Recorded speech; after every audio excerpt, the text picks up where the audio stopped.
La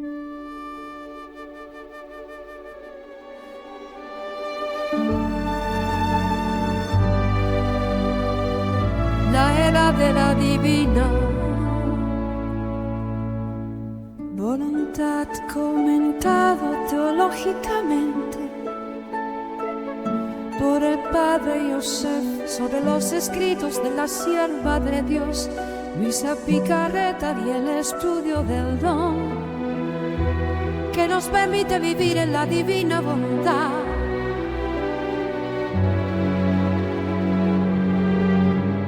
Bienvenidos hoy amigos en fe, con la guía del Padre Joseph Giannuzzi.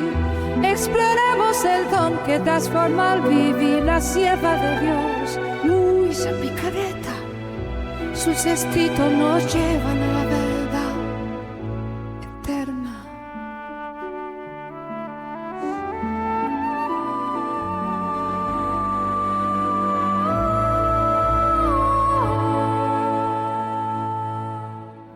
En la era de la divina voluntad,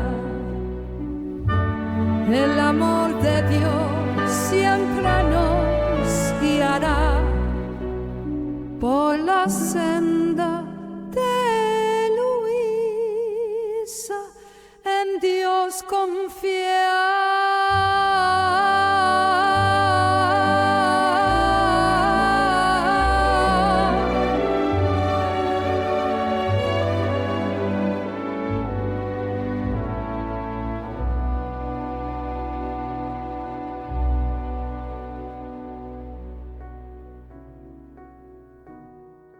En el nombre del Padre, del Hijo y del Espíritu Santo. Amén. Pidamos al Espíritu Santo, el dador de vida, el primer aliento en el primer humano y el derramador del don que Dios desea otorgar a cada uno de nosotros, sin importar nuestra edad, rango, raza, idioma o providencia.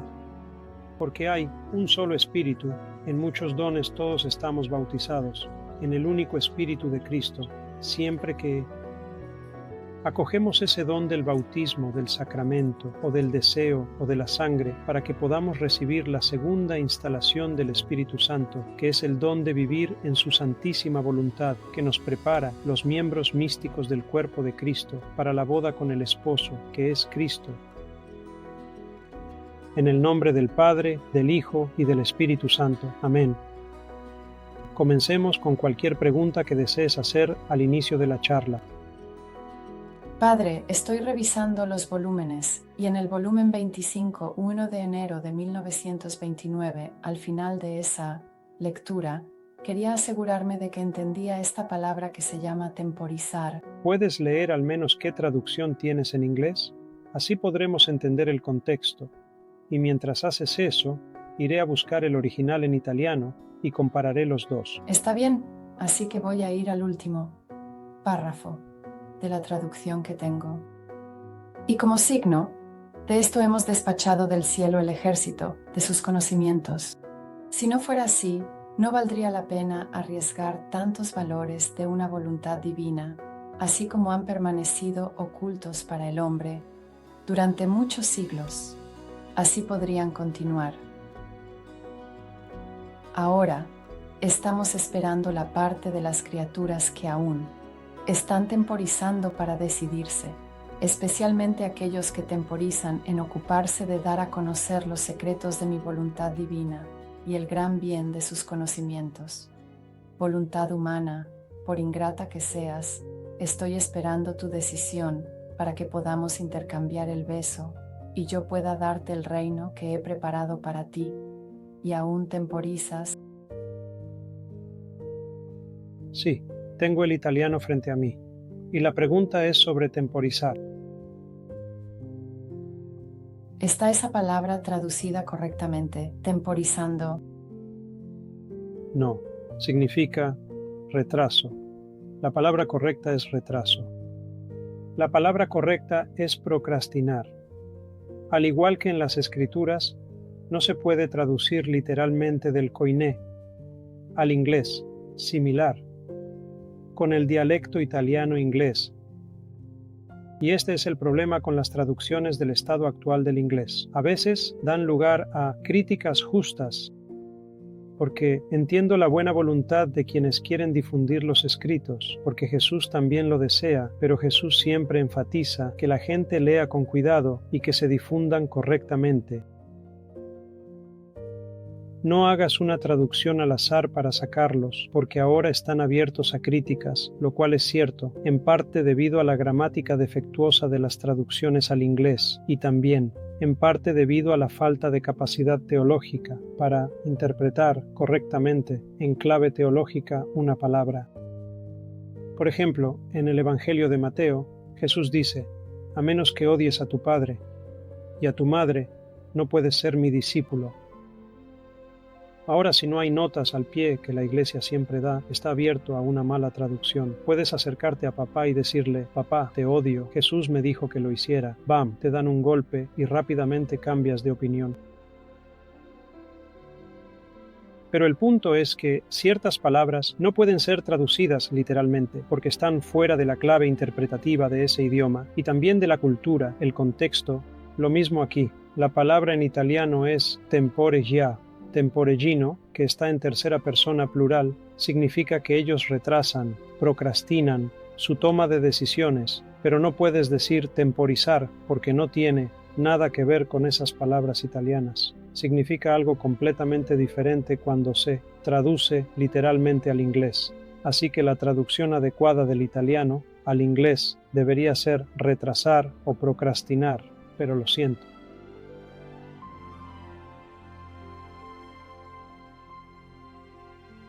Mencionaste antes que Jesús, o Dios, interviene cada 2000 años. Y estoy buscando cómo, cuáles son los otros momentos en que ha intervenido, además de lo que podría ser este periodo de tiempo. Bueno, si vas al volumen 26 de Luisa, volumen 26, sí, 12 de mayo de 1929, sí, 12, 19, 29. Allí habla sobre cada 2000 años. Allí habla sobre cómo cada 2000 años Dios interviene. También aborda esto en otro pasaje, en el volumen 12, el 29 de enero de 1990. Así que estos son los dos pasajes donde habla sobre los 2000 años como momentos de intervención divina, el Padre, el Hijo, el Espíritu Santo, en la creación, redención y santificación. Pero otros 2000 años entre creación y redención, Dios dio mandamientos, el diluvio. Y habla sobre ese primer diluvio, luego los mandamientos. No estaban muchos, décadas separados, pero en ese periodo de 2000 años antes de Cristo. Pero vayamos a esos pasajes que compartí contigo. Vamos a sacarlos y los traduciré para ti.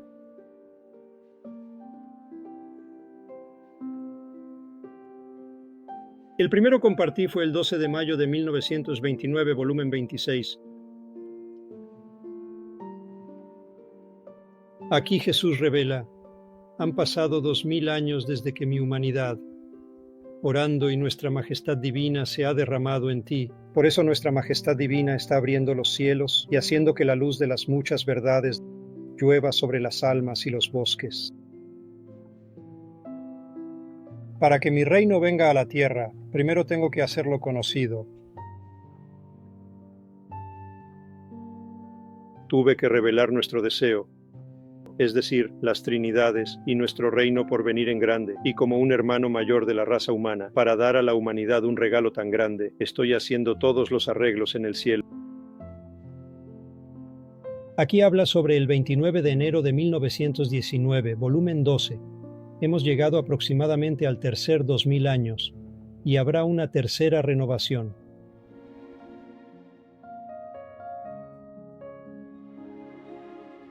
Esta es la razón de la confusión general, que no es otra cosa que la preparación para la tercera renovación. Dada la segunda renovación, manifesté lo que mi humanidad hizo y sufrió, y muy poco de lo que mi divinidad estaba logrando. Ahora, en esta tercera renovación, después de que la tierra será purificada, y una gran parte de la generación actual destruida, seré aún más generoso al crear. Y sigue y sigue. En mi obra El esplendor de la creación, también, abordo este tema de la intervención de Dios cada 2000 años. Él interviene, el Padre, cuando creó el mundo, y las genealogías bíblicas dan testimonio.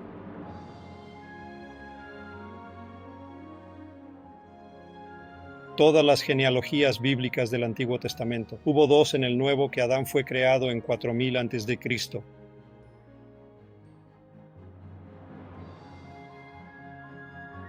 Y 2000 años después hubo el diluvio, luego hubo la entrega de la ley,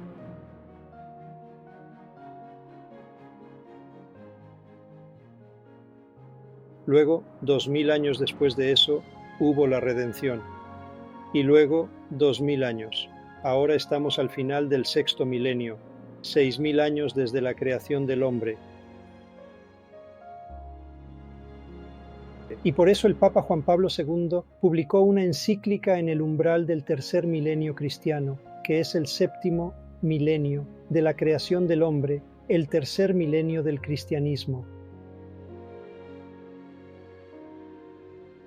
Así que, al entrar en este 3er milenio, el Papa quería que estuviéramos conscientes de lo que va a suceder, y por eso dijo que habrá un derramamiento de vocaciones, una primavera del cristianismo, un milenio de unificaciones, y al embarcarnos en este hermoso periodo de la segunda Pentecostés, que él también lo llamó así, habrá una efusión de dones.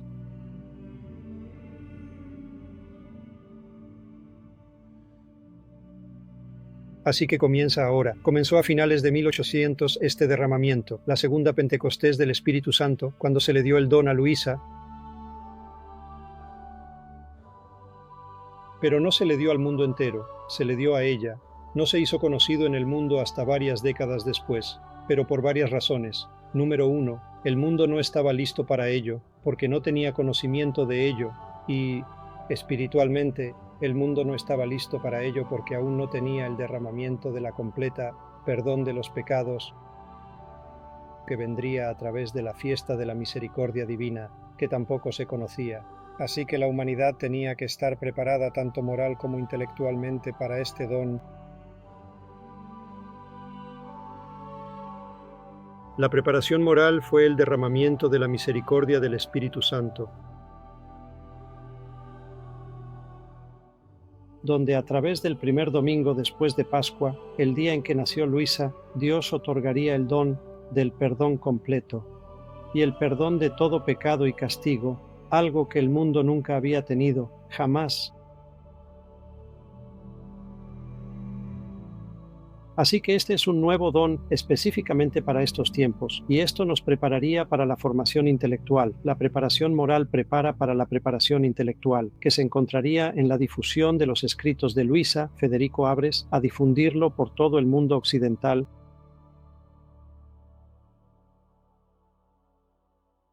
Y gracias a San Aníbal, a San Padre Benito Calvi, al Padre Genaro, al Padre Lojo Dice y otros sacerdotes que atendieron la visa y ayudaron a promover estos escritos y a que fueran reconocidos por la Iglesia. La pregunta es, ¿cuándo intervino nuestro Dios? Creación, el diluvio, la entrega de los mandamientos, la redención y esta reciente efusión del Espíritu Santo.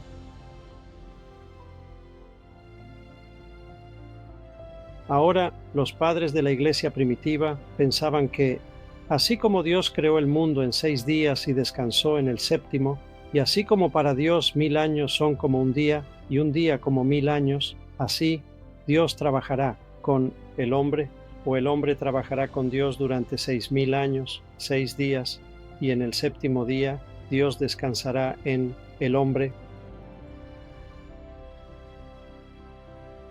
Este sería el reinado eucarístico de Cristo, la venida intermedia de Cristo, de la cual San Bernardo y San Agustín hablaron. Agustín lo llamó un descanso sabático. Bernardo de Claraval, del siglo XII, lo llamó una venida intermedia de Cristo, y San Cirilo, contemporáneo de San Agustín del siglo IV de manera sutil lo llamó una venida oculta, así que esto ha sido profetizado este séptimo descanso del séptimo día, el séptimo milenio, desde la creación del hombre, tercer milenio del cristianismo, segundo Pentecostés, donde Dios estará derramando a través del poder del Espíritu Santo los mayores dones jamás dados que restaurarán al hombre gracias al derramamiento de la misericordia divina y el conocimiento de los escritos. Este don que restaurará la voluntad de Dios en la tierra como en el cielo. Así que este será el séptimo día, el descanso sabático, y Dios descansará en nosotros. La Santísima Trinidad habitará dentro de aquellos que queden en la tierra después de que la tierra sea purificada. En ese pasaje que compartí contigo del volumen 12, donde Jesús habló de la tierra siendo purificada y de la generación actual siendo en gran parte destruida, después de eso habrá esto: reinado de Dios en los corazones, Santísima Trinidad en el intelecto, la memoria y la voluntad de hombres, mujeres y niños. Y Satanás estará avergonzado este periodo de 1000 años que Juan menciona en Apocalipsis 20. Y abordo cómo esto es el milenarismo, esa herejía que la gente siempre asocia con un milenio de paz.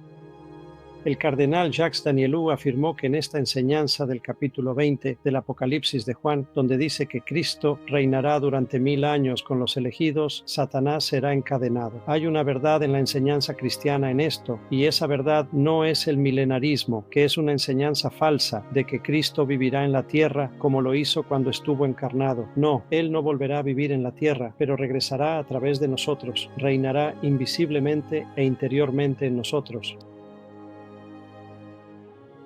Seremos anfitriones vivientes, seremos otros Cristos, tabernáculos vivientes que llevan la divinidad, la Santísima Trinidad. Y aquí es donde Jesús habla con Luisa sobre cómo consagramos nuestros actos, parecido a como el sacerdote consagra la hostia, por lo que se convierten en actos divinos teándricos que permanecen como parte de Dios. Y a través de estos actos divinos Dios establece su voluntad en la tierra como ha sido.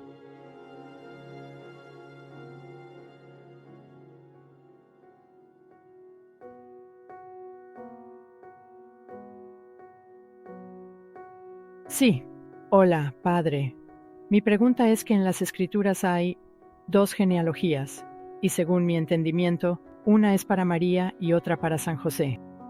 Y me pregunto, ¿cuál era la importancia para los israelitas de llevar un registro de la genealogía desde el tiempo de Adán? ¿Puedes aclarar eso, Padre? Parece... no tengo los evangelios en los que se encuentran. Sí, las 2 genealogías que mencionaste, las de José y María. Bueno, en realidad una llega hasta Abraham y la otra llega hasta Adán, pero ambas terminan con Cristo. Ahora, San José se menciona allí, el hijo de Jesús y demás. Pero también lo fue María. Uno regresa hasta Adán y el otro hasta Abraham. Uno está en Mateo, el otro en Lucas. El propósito de las genealogías es subrayar la importancia de la pureza de la línea de sangre humana. Si recuerdas, en el Antiguo Testamento no podía ser un sacerdote levítico a menos que fuera heredado por nacimiento por sangre. De acuerdo, ¿por qué era eso? ¿Por qué Dios no quería que Israel, los israelitas del Antiguo Testamento, se mezclaran con naciones extranjeras, tuvieran relaciones, se casaran con otras naciones, sino solo entre ellos? ¿Era Dios racista? No. Esto tiene que ver con la pureza de la sangre humana. Cuando hablo de esto en una entrevista que di con el doctor Michael sobre la revelación de San Juan, el obispo Policarpo en relación con Ireneo,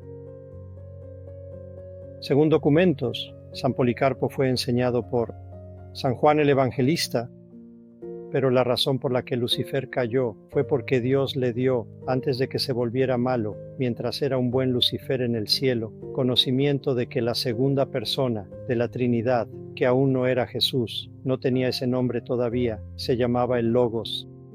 El Logos significa la palabra divina o la palabra del conocimiento del cosmos. Logos espermático es el nombre completo que utilizan en griego. La segunda persona de la Trinidad se encarnaría no en una naturaleza angelical, sino en una naturaleza humana, y Satanás no aceptaría eso. Al negarse a seguir el plan de Dios, que Dios no debería convertirse en un ángel y elevar la necesidad humana, la naturaleza angelical, por encima de todas las demás naturalezas a lo largo de la creación,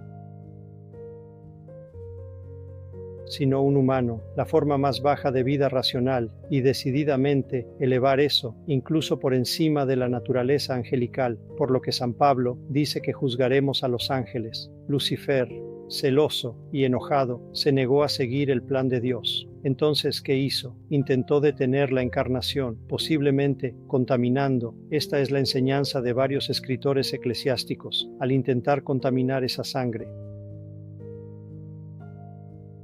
Ahora no sabemos cómo, todos los detalles, pero sabemos que existe esa posibilidad.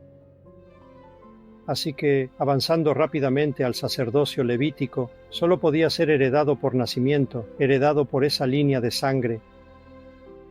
Por eso las genealogías deben mantener esa pureza de la línea. Para que el Mesías nazca de esa línea de sangre humana. Ahora hay otras razones también, otra razón espiritual. Es que en el Antiguo Testamento la ley mosaica era prevalente, y lo que importaba era la generación según la carne. Así que si una mujer era hallada estéril, ella se uniría a 2 hombres para tener un hijo. De lo contrario, la comunidad la llamaría maldita, porque a los ojos de la ley mosaica, una mujer que era estéril o un hombre que era estéril era considerado maldito, y la gente los miraría como si tuvieran un estigma. Aléjate de eso. Querían hijos. Elizabeth rogaba al Señor por hijos. Sara, esposa de Abraham, rogando a Dios de hijos, ambos visitados por ángeles. Así que, en el Antiguo Testamento, según la ley mosaica, lo que importaba era engendrar según la carne. Cuantos más hijos tenías, más bendecido eras por Dios. Y cuantos más ganados, posesiones materiales tenías, más bendecido eras. Cristo viene y perfecciona esa ley. Él quita la ley del ojo por ojo, diente por diente, y dice, pon la otra mejilla, y dice, bienaventurados los que sufren, bienaventurados los de corazón puro. Y Isaías dice, alégrate, mujer estéril, tú que no has tenido hijos, serás madre de muchos. Así que ahora lo que importa es la generación según el Espíritu, generando conversiones para volver a la vida y no según la carne. Por lo tanto nosotros, Cristo nació. ¿Nació de quién? De una virgen.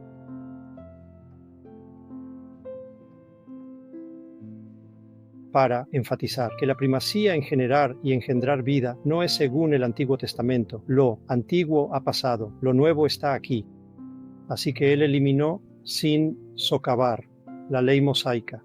Él dice, no vine a quemar puentes, ya sabes, no a deshacerme de la ley, sino a perfeccionarla. ¿Por qué Dios les dio esta vil ley? Jesús le dice esto a Luisa, se lo dice a otros místicos porque eran un pueblo bárbaro, no tenían el conocimiento ni la formación espiritual y moral para recibir la ley superior.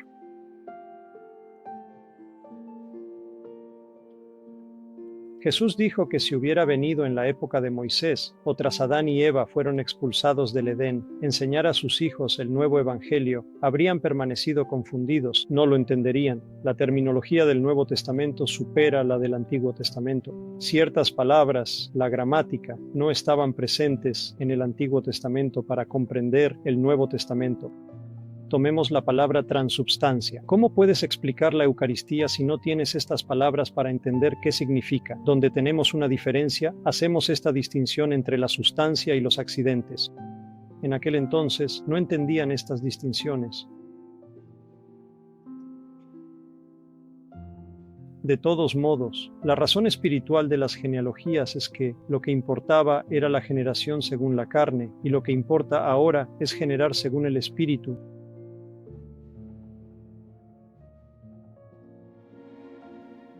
Padre, tenemos una pregunta en el chat de Daniela, y lo que dice Daniela habla sobre cómo típicamente entendemos el yo humano como constituyendo el cuerpo y el alma. Sin embargo, Pablo tiene un marco de 3 partes en su carta a los tesalonicenses cuando dice que su espíritu, alma y cuerpo sean mantenidos irreprensibles. Hay una distinción entre el espíritu y el alma, y si es así, ¿cómo? ¿Cómo entendemos los 3 poderes del alma con esta distinción?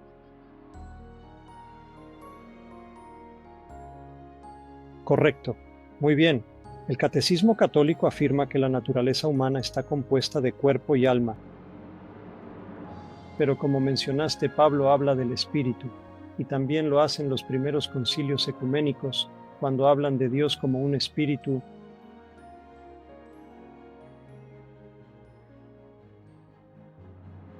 Esto se conoce en teología como tripartito o tripartición, donde la teología de Pablo tiene la naturaleza humana en 3 partes: cuerpo, alma y espíritu. Ahora, el alma es lo que anima al cuerpo. El cuerpo sigue naturalmente el liderazgo del alma. Como un barco, el motor es la voluntad, el timón es el intelecto, las corrientes subterráneas son la memoria, y las velas actúan sobre el viento, que es el Espíritu Santo, moviendo los 3. Y el propio recipiente, el barco, es el cuerpo, así que el alma, al igual que el timón, el intelecto, el motor, la voluntad, la memoria, la corriente subterránea, está moviendo ese recipiente, el barco, el cuerpo. ¿Dónde entra el espíritu en esta imagen? El espíritu es el Espíritu Santo, el viento, y el Papa Juan Pablo II habló sobre esto cuando dijo, en su serie de homilías dadas los miércoles durante la audiencia general, que están recopiladas y reunidas en un libro titulado La Teología del Cuerpo. Él dice que cuando el Espíritu Santo toma posesión del ser humano, este Espíritu Santo se convierte en el espíritu de la persona humana. Antes de eso, es el espíritu de la persona humana. Y Jesús le dice lo mismo a la mística de México, la venerable Concepción Cabrera de Armida, a quien popularmente llamaban Conchita. Cuando le dice eso, cuando recibes esta encarnación mística, que es sinónimo del don de vivir en la voluntad divina, mi espíritu se convierte en tu espíritu. ¿De acuerdo? Tenemos un espíritu, un alma y un cuerpo. ¿Por qué el catecismo menciona solo el alma y el cuerpo y no el espíritu? Porque el espíritu es un sustrato del alma, es parte del alma. Es el punto de entrada. El espíritu es el punto de entrada del Espíritu Santo. Ahí es donde el Espíritu Santo entra en nosotros y nos da gracia, intensifica esa gracia en grados, de acuerdo con nuestra conformidad con su voluntad y sus inspiraciones, y así sucesivamente. De acuerdo, bien. Lo que me gustaría compartir contigo son algunas de las traducciones que he estado haciendo y algunas de las traducciones que he hecho. Así que déjame compartir contigo algunas bellas ideas que encontré dignas de compartir en el volumen 1 de Luisa. De acuerdo. Ahora, Luisa, la mayoría de las personas puede que no estén al tanto de esto. Recibió el mismo don que Santa Teresa de Ávila. Ahora, ¿quién sabe cuál fue el don? ¿Alguien quiere intentarlo?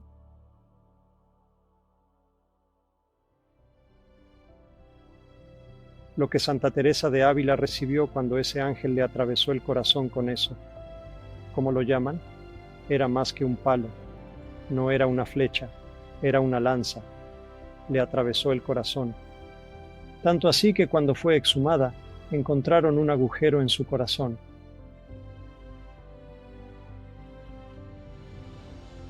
Fue un evento literal. No fue solo una visión. Y fui a Ávila para confirmarlo. ¿Por qué? Porque tuve una arritmia sinusal durante aproximadamente 15 años en mi corazón. Y cuando era seminarista, cuando era un sacerdote ordenado, tenía este soplo en mi corazón. Fui atleta durante muchos años y probablemente contribuyó a ello. Me esguincé mucho. Pero de todos modos, fui a ella para orar por la sanación de mi corazón. ¿Qué mejor lugar que su corazón? Y fui a Ávila y al día siguiente se detuvo. De hecho, tenía esto tan crónico que tenía que tomar medicina antes de ver al dentista, porque si tienes un soplo cardíaco o algo así, el dentista no te atenderá a menos que tomes un medicamento específico que lo proteja, porque si las bacterias se asientan allí, podría dañar la válvula. De todos modos, después de eso, fui a ella y se detuvo por completo. Tanto que me quitaron la medicación y he estado en esta condición cardíaca sana desde que la visité hace unos 20 años, lo cual es genial.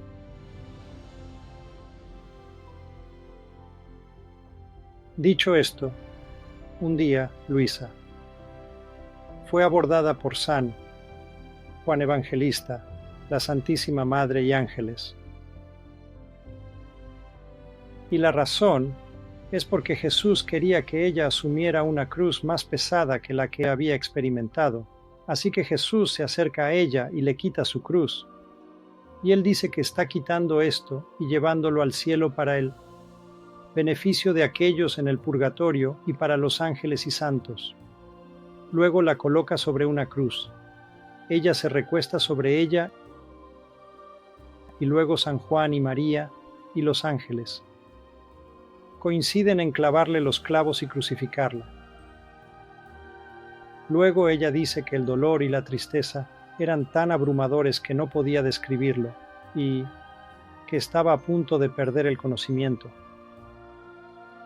Pero Jesús nunca se apartó de su lado para mantenerla en ese estado de conciencia. Entonces el ángel viene y atraviesa su corazón completamente con una lanza ardiente.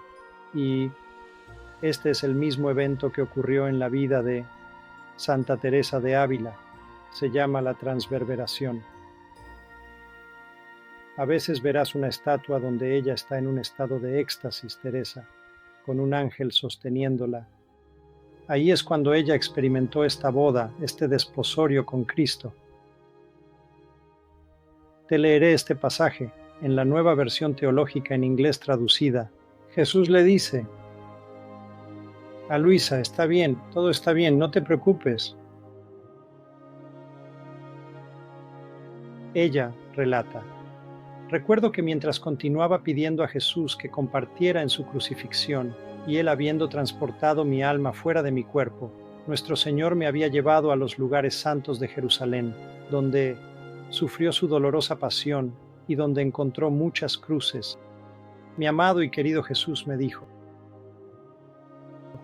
si supieras el bien que la cruz en sí misma realmente contiene, cuán preciosa verdaderamente hace el alma, y la gema de valor inestimable que imparte al alma, quien tiene el privilegio de poseer el sufrimiento, es simplemente suficiente decir que al venir a la tierra, no elegí ni riquezas ni placeres, sino que atesoré como queridas íntimas hermanas la cruz, la pobreza y las humillaciones. Mientras decía esto, el Señor mostró tal preferencia por disfrutar en el sufrimiento que sus palabras atravesaron completamente mi corazón, como muchas flechas ardientes que me hicieron sentir como si fuera a morir. Si Él no me hubiera concedido una parte de su sufrimiento, y mi voz y fuerza estaban tan encendidas que no hacía más que exclamar: Santo Esposo, concédeme tus sufrimientos, concédeme tu cruz. Por este medio solo, sabré que me amas, si satisfaces mis deseos con cruces y sufrimiento. Y así tomé una de las cruces más grandes que vi, me coloqué sobre ella e imploré a Jesús que viniera y me crucificara. Y Él se complació en tomar mi mano y comenzar a perforarla completamente con un clavo. De vez en cuando el bendito Jesús me preguntaba: dime, ¿es esta carga demasiado pesada? ¿Deseas que pare? Y yo: no, mi amado, puedes continuar. Me pesa, sí, pero lo prefiero así. Y estaba tan preocupada de que Él pudiera no completar la crucifixión, pero todo lo que hacía era decirle: «Oh Jesús, por favor, apúrate, no te tardes demasiado». Sin embargo, cuando llegó el momento de clavar mi otra mano, los brazos de la cruz resultaron ser demasiado cortos, mientras que antes parecían tener la longitud adecuada para hacerlo. ¿Quién podría expresar cuán mortificado me sentí? Esto ocurrió frecuentemente muchas veces, y si en determinadas ocasiones los brazos no eran de la longitud apropiada, la longitud de la cruz era insuficiente para que pudiera extender mis pies. En una palabra, era como si siempre hubiera algo que faltaba que me impedía ser crucificado. ¿Quién podría expresar la amargura que experimentó mi alma y mis lamentaciones a nuestro Señor, que no me permitía sufrir verdaderamente? Le diría a mi amado: todo termina de esta manera. Solías decirme que me llevarías al cielo, pero luego me hacías volver a la tierra. Ahora me dices que deseas crucificarme, pero nunca terminamos con que yo sea completamente crucificado. Y Jesús nuevamente prometía crucificarme. Una mañana del 14 de septiembre de 1899, en el día de la exaltación de la cruz, mi dulce Jesús me transportó a los lugares santos. Primero me dijo muchas cosas sobre la virtud de la cruz. No recuerdo todo, pero solo las siguientes cosas. Amado mío, deseas ser hermoso. La cruz te imprimirá las características más bellas que se pueden encontrar en el cielo y en la tierra. De hecho, hasta el punto de cautivar el amor de Dios, que contiene en sí mismo toda belleza. Deseas estar lleno de inmensas riquezas, no por un corto tiempo, sino por toda la eternidad. Muy bien, entonces, la cruz te administrará todo tipo de riqueza. Desde las monedas más pequeñas, que son las pequeñas cruces, hasta las de mayor valor, que son las cruces más pesadas, pero las almas son tan codiciosas al buscar obtener una moneda de valor temporal que pronto deben abandonar y no piensan en obtener una moneda de valor eterno. Por lo tanto, cuando yo, al ver su desinterés por todo lo que concierne a la eternidad, amablemente les ofrezco compasión y la oportunidad de poder obtener la vida eterna, ellos, en lugar de atesorar esto, se indignan y me ofenden. ¡Qué insensatez humana! Desean percibir las cosas al revés. Amado mío, en la cruz se descubren todos los triunfos, todas las victorias y la mayor conquista con respecto a ti.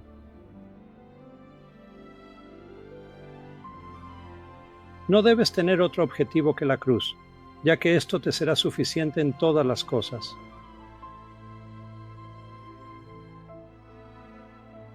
Este mismo día deseo hacerte feliz. Hasta ahora, la cruz que no era suficiente para que te extendieras y estuvieras completamente crucificado, es la cruz que has llevado hasta ahora. Ahora, para que estés completamente crucificado, es necesario que una nueva cruz descienda sobre ti. Por lo tanto, llevaré al cielo la cruz que has llevado hasta ahora para mostrarla a toda la corte celestial como un símbolo de tu amor. Y haré descender otra del cielo, una más grande, para satisfacer los ardientes anhelos de mis designios sobre ti.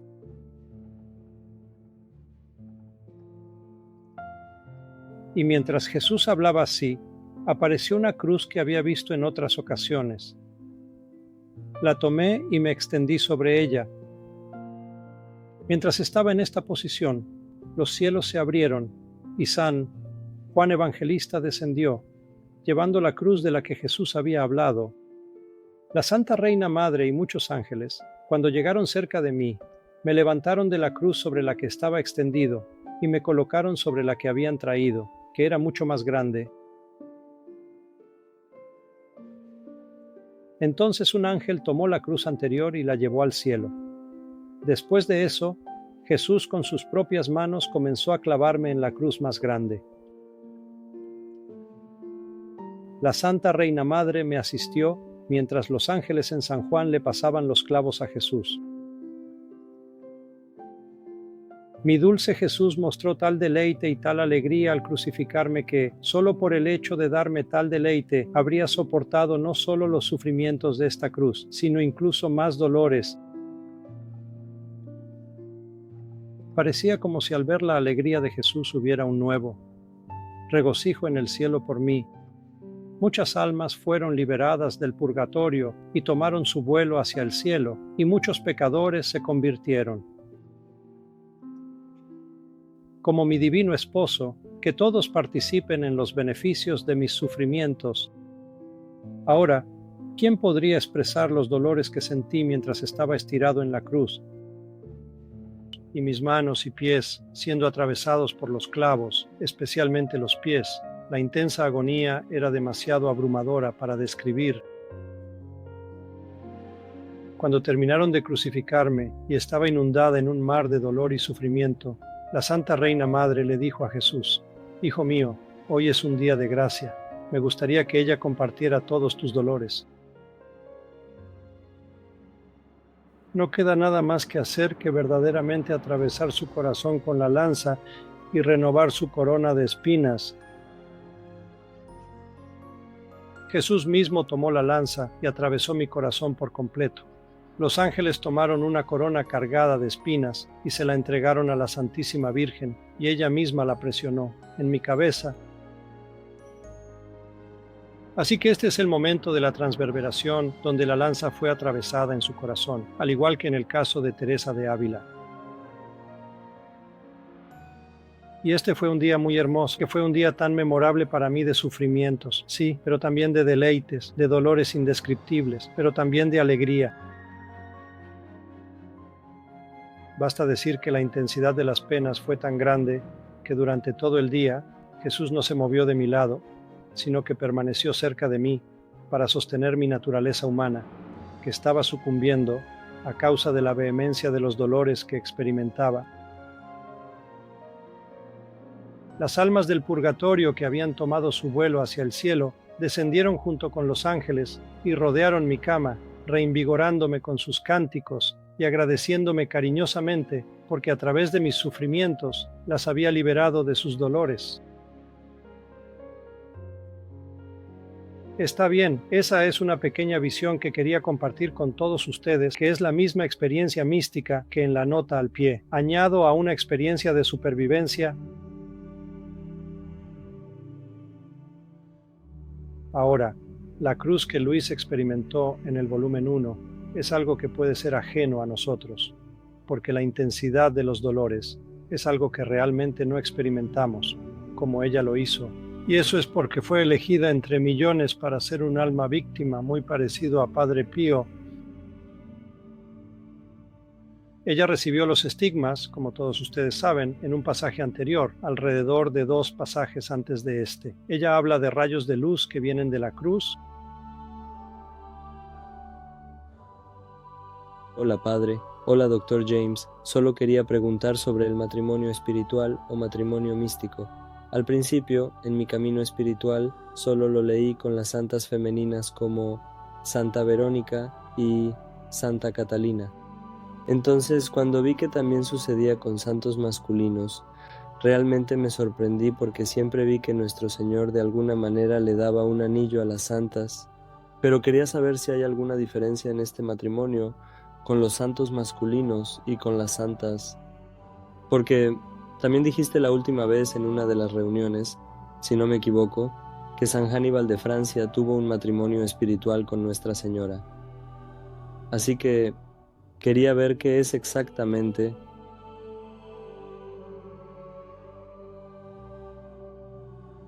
Sí, no hay diferencia. Cuando Dios desposa el alma, no hay género. Recuerda, el alma no tiene género, el cuerpo sí.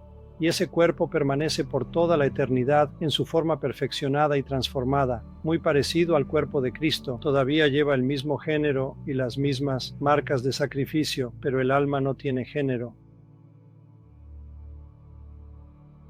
De hecho, todos los ángeles no tienen género, Dios no tiene género. Y cuando Dios desposa un alma, siempre se presenta como el masculino, y el alma siempre se presenta como la femenina de manera constante, en las escrituras, en hebreo, en griego, en los idiomas europeos. Y por lo tanto, cuando Dios, por ejemplo, en el libro de Apocalipsis, la boda del Cordero, capítulo 21, hay esta boda donde el novio es Cristo y la novia femenina somos nosotros, todos los bautizados en el cuerpo místico de Cristo. Así que todos somos femeninos en esa boda del Cordero, y Él es el masculino, Él es el novio.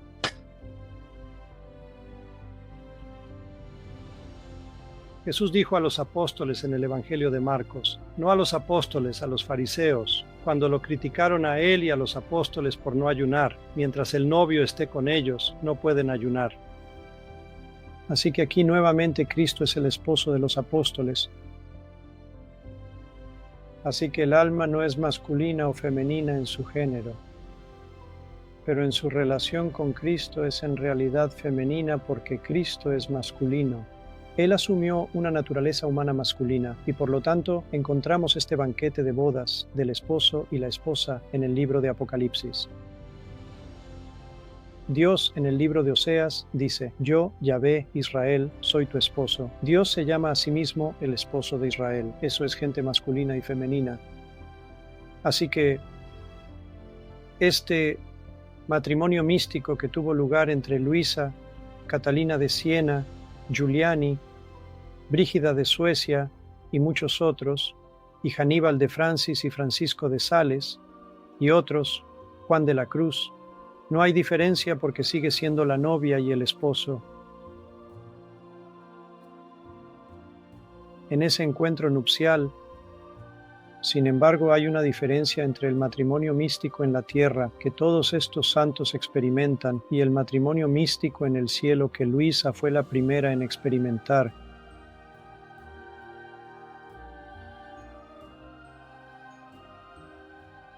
Recuerda, Luisa tuvo 4 nupcias. La primera fue el matrimonio místico, la tierra en que estuvo presente Santa Catalina de Siena. Luego estuvo el matrimonio de la cruz. Entonces Jesús dijo, tengo otro matrimonio que realizar contigo, que sería el matrimonio que tienes en la edad 24. Aproximadamente un año después de que tuvo el matrimonio místico en la tierra, ella fue la primera en experimentar ese matrimonio místico en el cielo, y fue entonces cuando recibió el don de vivir en la voluntad divina. Pero luego, aproximadamente 9 años después, a la edad de 35, 11 años después, tuvo el matrimonio con la Santísima Trinidad, donde tomó posesión. Ella tomó posesión del corazón de Jesús cuando tuvo este matrimonio místico en la tierra. Jesús tomó posesión de su corazón. Ahora, a los 35 años, el 16 de noviembre de 1900, ella se entrega a Jesús, y esto es nuevo. Así que hay una diferencia entre los tipos de matrimonio místico que ella experimentó, pero el matrimonio místico en la tierra que ella experimentó y que todos los otros santos experimentaron es uno y el mismo. Hablando de matrimonio místico, compartiré contigo un pasaje en el volumen 1, donde Jesús habla de su unión mística con ella.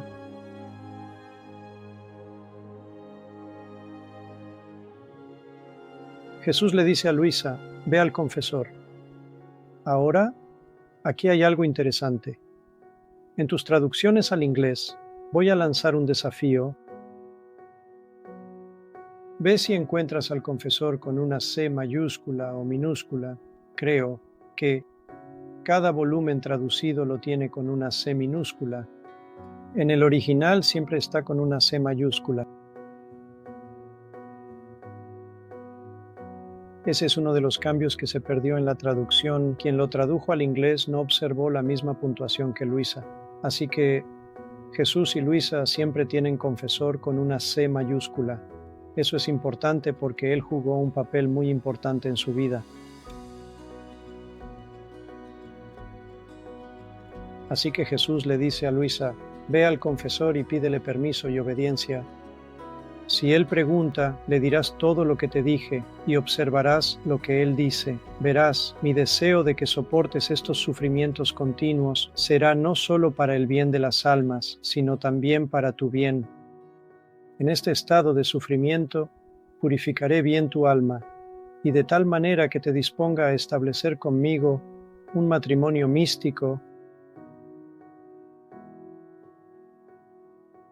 Así que estos sufrimientos para prepararla para desprenderse eran más adornos desordenados de las cosas materiales de este mundo pasajero. Más tarde, varios años después, él le daría todo lo que le había quitado.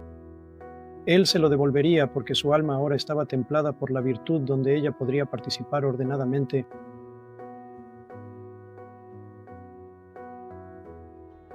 Y luego añade, y después de esto, después de nuestro matrimonio místico, realizaré en ti la última transformación de tal manera que ambos nos convertiremos en dos velas, que al ser colocadas sobre un fuego, se transforman entre sí y se convierten en una sola.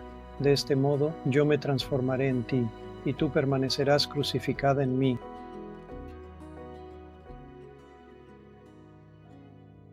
¿No serías feliz de poder decir, el esposo está crucificado, pero también la esposa está crucificada para él? Ah, sí, no hay nada que me haga disímil a él. Está bien. Y hay varios otros pasajes a lo largo del volumen 1 donde renueva este voto, promesa de matrimonio místico, y lo realiza también. Aquí hay otro pasaje al respecto.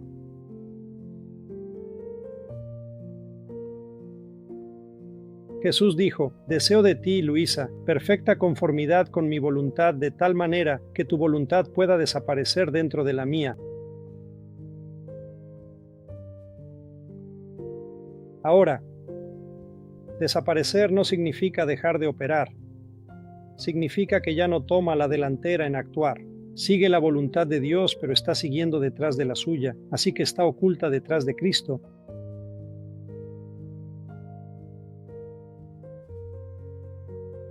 Tu voluntad puede desaparecer dentro de la mía, un desapego absoluto de todas las cosas, por el cual todo lo mundano debe ser considerado como basura y paja, y al observarlo engendra aversión.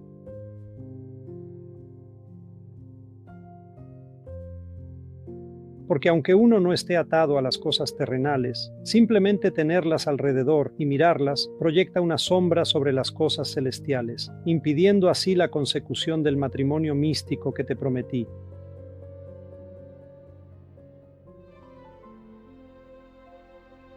¿Qué más? En la medida en que fui pobre, deseo que imites mi pobreza. Debes considerarte en esta cama como una pobre hijita. Los pobres están contentos con lo que tienen, y primero me agradecen a mí y luego a sus benefactores. Lo mismo se aplica a ti. Esté contenta con lo que reciba, sin pedir esto o aquello, lo cual podría presentar un obstáculo en su mente.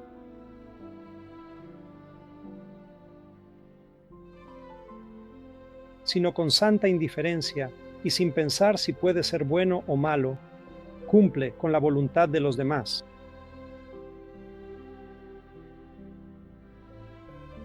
Ahora, no hace falta decir que esta afirmación requiere aclaración, porque no debe hacer todo lo que esté en contra de la voluntad de Dios que le digan otros, lo cual sucedió en su vida. Por lo tanto, la solicitud de Jesús de que Luisa cumpla con la voluntad de los demás no es una expresión literal, sino una que la invita a practicar el morir a su voluntad o intereses por amor a Dios.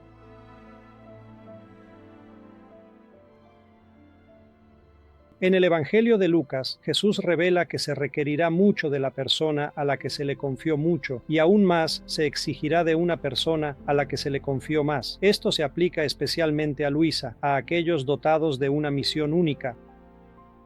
Por lo tanto, no debemos emular, literalmente, todo lo que Jesús le pidió a ella, porque tenemos una familia, tenemos hijos, tenemos responsabilidades que ella no tenía, y estas cosas deben ser atendidas. Por ejemplo, usaré mi pobre ejemplo. Vivo solo, en medio de la nada en este momento, y el hospital más cercano está a 2 horas de viaje de ida y vuelta. Si realmente necesito arreglar algo, no se va a hacer. Así que tengo que tener en el garaje algo para cortar el césped, algo para arreglar herramientas, para reparar algo importante que se rompa, ¿verdad? O falle, y un generador porque tenemos muchas interrupciones de energía, cosas así para respaldar en caso de que necesite algo en el futuro próximo.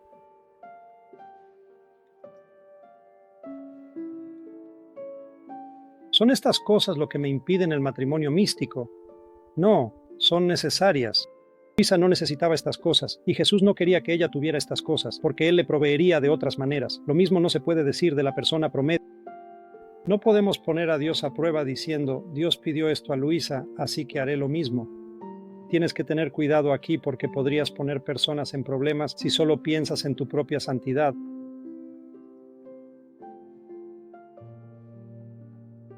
Así que esto es algo que pongo en la nota al pie, que la prudencia y la discreción son necesarias aquí.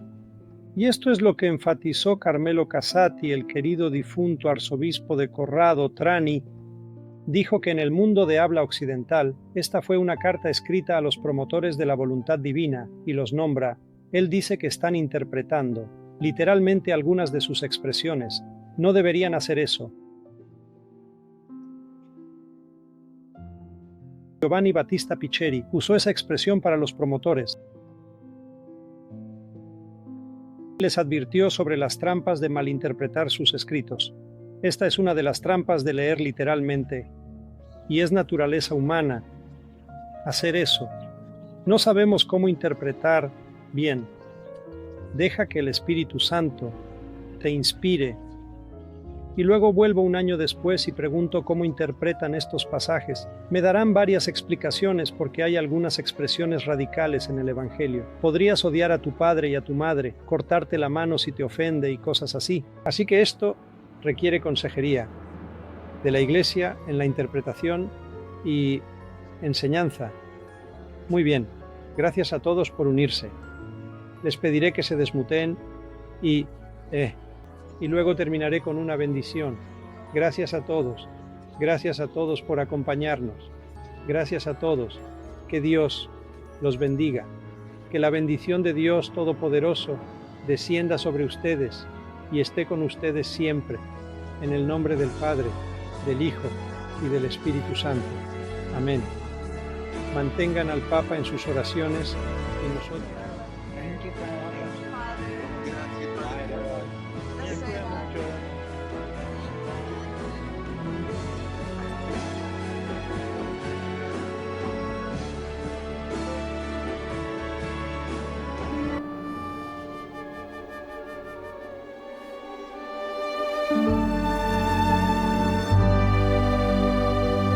La era de la divina voluntad comentado teológicamente por el padre Yosef sobre los escritos de la sierva de Dios Luisa Picarreta y el estudio del don que nos permite vivir en la divina voluntad.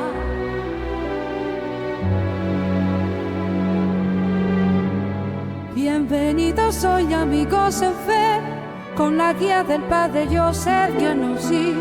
Exploremos el don que transforma al vivir la sierva de Dios, Luisa Picarreta. Sus escritos nos llevan a la verdad eterna.